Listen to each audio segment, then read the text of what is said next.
Halo semuanya, Assalamualaikum warahmatullahi wabarakatuh. Salam sejahtera bagi kita semuanya. Pada kesempatan kali ini ada 3 info penting yang ingin saya sampaikan kepada Anda semua, khususnya bagi para penerima bantuan sosial baik PKH ataupun BPNT Sembako. Yang pertama yaitu kabar baik terkait pencairan tahap 2 kali ini ya. Yang kedua yaitu terkait cara ngecek kita itu sebenarnya masuk desil berapa. Yang ketiga yaitu terkait cara cek siapa saja yang cair. Nah, 3 info itu akan saya perjelas pada kesempatan kali ini.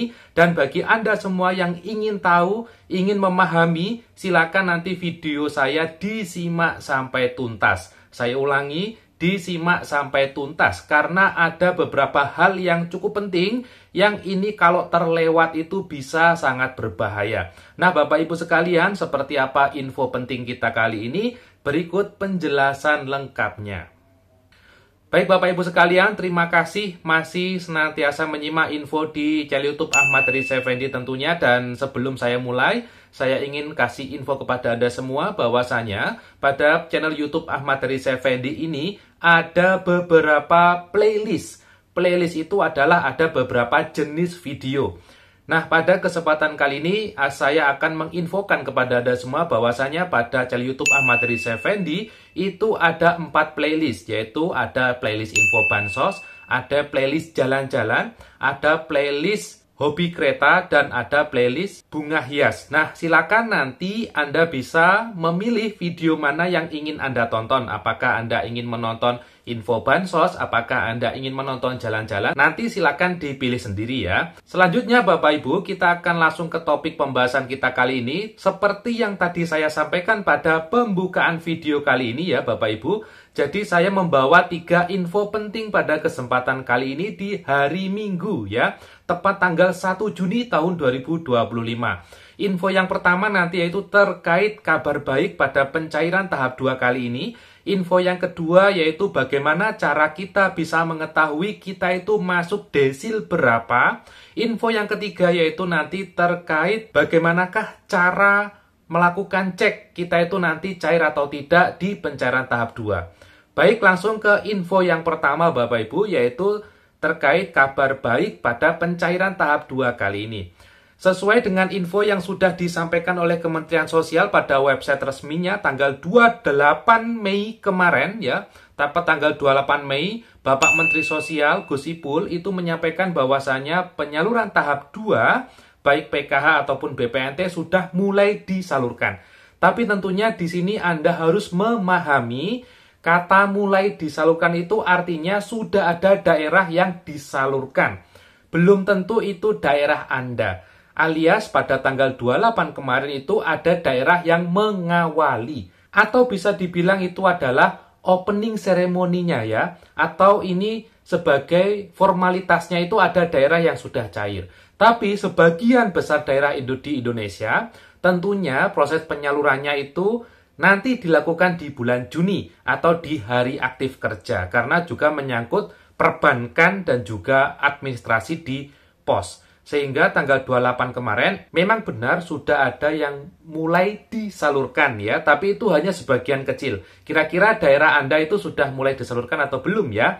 Berikutnya, pada pencairan tahap 2 ini tentu juga ada kabar yang baik ya, di mana ini juga sesuai dengan semua harapan masyarakat Indonesia pada umumnya. Di mana banyak yang berharap bansos itu lebih tepat sasaran. Karena banyak yang membutuhkan itu belum dapat bansos. Ada yang sudah sejahtera tapi kok dapat bansos. Nah, ini sudah dijawab oleh Bapak Presiden kita, Pak Prabowo, melalui Menteri Sosial Gus Ipul, bahwasanya nanti pada tahap 2 akan banyak yang dicoret. Pada info yang disampaikan oleh Menteri Sosial ya pada website resminya, di mana nanti ada 1,8 juta keluarga penerima manfaat yang akan tercoret karena sudah tidak layak atau sudah sejahtera. Dan nanti akan ada 1,8 juta juga penerima baru, khususnya bagi masyarakat yang tergolong kurang mampu atau sangat miskin atau miskin ekstrim, nanti insya Allah akan menjadi penerima bansos baru sejumlah 1,8 juta. Tentunya ini menjadi kabar baik bagi kita semua dan kita akan berharap pada nanti penyaluran-penyaluran setelahnya bantuan akan lebih tepat sasaran lagi. akan lebih menyasar bagi mereka yang belum mendapat tapi layak, dan juga akan mencoret bagi mereka yang tidak layak mendapat, gitu ya. Itu info yang pertama. Jadi kabar baiknya yaitu akan ada 1,8 juta penerima baru ya. Berikutnya Bapak Ibu, info yang kedua. Info yang kedua yaitu bagaimana cara kita bisa cross-check kita itu masuk desil berapa. Nah Bapak Ibu, terkait desil ini memang sebenarnya tidak bisa di cross-check oleh sembarang orang. Jadi saya ulangi, tidak bisa di cross-check oleh masyarakat umum, tentunya tidak bisa. Jadi hanya ada beberapa petugas yang bisa melakukan cross-check, tentunya pada aplikasi Bansos ataupun sistem di Badan Pusat Statistik. Karena sekarang Bansos dengan BPS itu datanya sudah disinkronkan. Tapi sebenarnya pendamping Bansos ya, khususnya penerima keluarga harapan atau PKH, itu sebenarnya bisa dicek oleh pendamping. Salah satunya itu dengan cara melakukan cross-check pada menu pemberdayaan. Di mana saat penerima Bansos PKH ini akan dilakukan pengusulan program pemberdayaan, itu ada menu di mana dia itu masuk ke desil berapa. Apakah dia desil 1, ataukah dia desil 2, ataukah desil 3, ataukah desil 4, dan seterusnya. Nah, tapi Bapak Ibu, menu ini hanya muncul khusus kepada penerima PKH saja dan aksesnya dibuka oleh pendamping PKH. Jadi tidak sembarang orang bisa ngecek ya. Dan juga desil itu sebenarnya bukan data yang harus dipublis secara umum Bapak Ibu. Jadi ini hanya untuk konsumsi internal untuk pemangku kebijakan. Dan juga Bapak Ibu, ada info yang beredar di media sosial, jika penghasilannya sekian itu masuk desil 1, jika penghasilan sekian itu masuk desil berikutnya. Nah Bapak Ibu, sudah diklarifikasi bahwasannya info tersebut itu tidak benar. Atau dari pihak BPS pun tidak pernah membuat data itu. Data itu dari mana? Ya kita tidak tahu, bisa jadi ada sebagian ya yang membuat data itu seolah-olah itu menjadi benar, padahal bukan. Padahal Bapak Ibu, pihak BPS tidak pernah melakukan atau mempublis data itu ke publik. Jadi yang dimaksud masuk desil 1 itu tentunya tidak hanya dilihat dari segi penghasilan, tapi juga nanti dibandingkan dengan banyak data. Mulai dari apakah punya rumah atau tidak, ya, asetnya apa saja dan sebagainya, nanti akan diperingkat, nanti akan masuk ke desil 1, desil 2 begitu. Intinya yang masuk miskin ekstrim itu masuk di desil 1, ya. Berikutnya untuk kategori miskin desil 2. Berikutnya untuk rentan miskin itu biasanya ke desil 3 dan seterusnya. Gitu ya. Jadi untuk desil sebenarnya tidak bisa di cross-check oleh sembarang orang. Bahkan pendamping PKH sekalipun hanya terbatas bisa meng-cross-check penerima PKH saja di wilayah dampingannya, dan itu untuk proses pengusulan pemberdayaan. Berikutnya info yang ketiga, yang terakhir, yaitu bagaimana cara cek nanti yang cair di tahap 2 itu siapa saja. Tentunya Bapak Ibu, bahkan pendamping sekalipun ya ataupun dinas sosial juga tidak bisa melakukan cek siapa saja yang cair.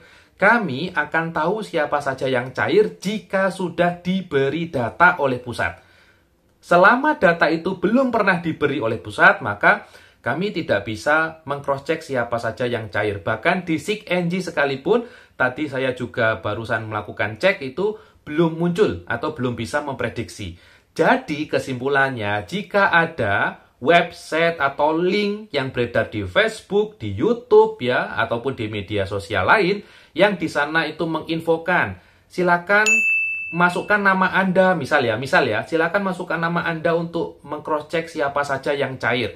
Mohon Bapak Ibu itu jangan dimasukkan. Bisa jadi itu adalah penipuan, di mana nanti data yang Anda masukkan itu bisa jadi digunakan oleh pihak-pihak yang tidak bertanggung jawab. Jadi hati-hati, karena nanti bisa jadi data Anda dimasukkan untuk pinjaman online ya, dan atau keperluan lain yang merugikan. Jadi mohon berhati-hati, tidak perlu khawatir, tidak perlu panik, tunggu saja nanti kalau Anda cair pasti ada undangannya, khusus bagi yang pos ya, khusus bagi yang nanti masuk ke rekening ya, nanti tunggu info dari pendamping. Kalau pendamping sudah dapat data dari pusat, oh yang cair ini, ya nanti insya Allah pendamping akan memberikan info kepada Anda siapa saja yang cair gitu ya. Baik, mungkin itu yang bisa saya sampaikan pada kesempatan hari ini. Mungkin videonya cukup panjang, tapi mudah-mudahan bisa dimengerti. Misal nanti infonya kurang lengkap, bisa Anda ulang lagi video ini dari awal. Saya kira itu dulu, nanti kita ketemu lagi di info Basos berikutnya. Saya Haris undur diri. Wassalamualaikum warahmatullahi wabarakatuh.